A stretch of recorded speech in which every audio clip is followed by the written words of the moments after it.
Ask मुफ्ती तारिक मसूद। रोज़ाना कितने नवाफिल पढ़ने चाहिए? हदीस में आता है कि कसरत से नफिल नमाज पढ़ो, तो रोज़ाना कितने नफिल पढ़ें जो कसरत में शुमार होंगे? क्या इसकी कोई मिक़दार तय है या नहीं? काशिफ अली, उत्तर प्रदेश। भाई नवाफिल, नफल इजाफ़े को कहते हैं। तो नवाफिल का मतलब ही जो गरीबी है आपकी तरफ से, कोई अल्लाह की तरफ से पाबंदी नहीं है, तो वो जितने ज़्यादा पढ़ें अच्छा है। अपने फ़राइज़ वाजिबात पूरे करने के बाद, हुकूकुल इबाद पूरे करने के बाद जितना टाइम मिले नवाफिल पढ़ें। रसूलुल्लाह सल्लल्लाहु अलैहि वसल्लम ने इरशाद फरमाया कि अल्लाह ताला का क़ुर्ब जितना फ़राइज़ व वाजिबात यानी जो ज़रूरी अल्लाह के हकाम हैं उनके ज़रिए हासिल होता है, इतना किसी और चीज़ के ज़रिए नहीं। लेकिन इंसान जो है नवाफिल इबादत कर करके अल्लाह के इतने करीब पहुँच जाता है कि नबी सल्लल्लाहु अलैहि वसल्लम ने फरमाया कि अल्लाह ताला उसकी आँख बन जाते हैं जिससे वो देखता है, उसके हाथ बन जाते हैं जिससे वो पकड़ता है। तो यानी उलमा इस हदीस का मतलब ये बयान करते हैं उसका कोई उज़ूफ़ भी अल्लाह की मर्ज़ी के बग़ैर इस्तेमाल नहीं होता। तो नवाफिल की कसरत इंसान को अल्लाह के बहुत करीब कर देती है।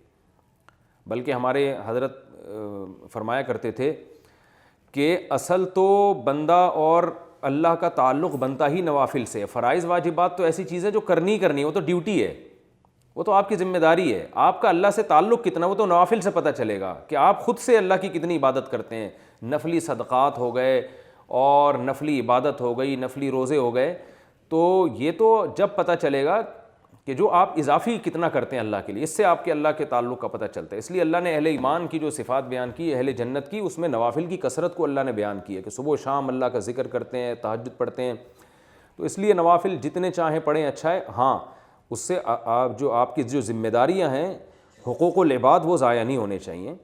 ऐसा ना हो कि इतने ज़्यादा के पढ़ना शुरू कर दें या इतनी नफिल इबादत में मशगूल हो जाएं कि वालिदैन के बुनियादी हुकूक़ या बीवी बच्चों की बेसिक हुकूक़ ज़ाया होना शुरू हो जाएं, ये फिर गलत हो जाएगा।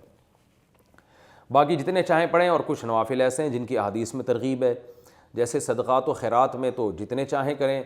और रोज़े में हदीस में आता है कि अय्याम 20 के रोज़े आप सल्लल्लाहु अलैहि वसल्लम ने उसकी तरगीब दी है। यानी चाँद की जो 3 तारीख़ें हैं, 13, 14 और 15, इन तारीख़ों के रोज़े और पीर और जुमेरात का रोज़ा। इसके अलावा भी कभी मूड हुआ तो आप रोज़ा रख लें, कोई पीर जुमेरात की क़ैद नहीं है। वैसे ही इंसान का बाज़ दफ़ा मंगल को रोज़ा रखने का मूड होता है तो मंगल को रख लें।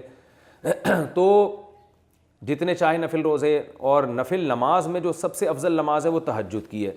तो आप अगर अपने नवाफिल में कुछ इजाफ़ा करना चाहते हैं तो तहज्जुद की नमाज़ पढ़ें आप सबसे पहले। और उसके अलावा फिर इशराक की नमाज़ है, चाश की नमाज़। बाज़ उलमा कहते हैं इशराक और चाश एक ही नमाज़ है और जमहूर उलमा कहते हैं अलग अलग नमाज़ है।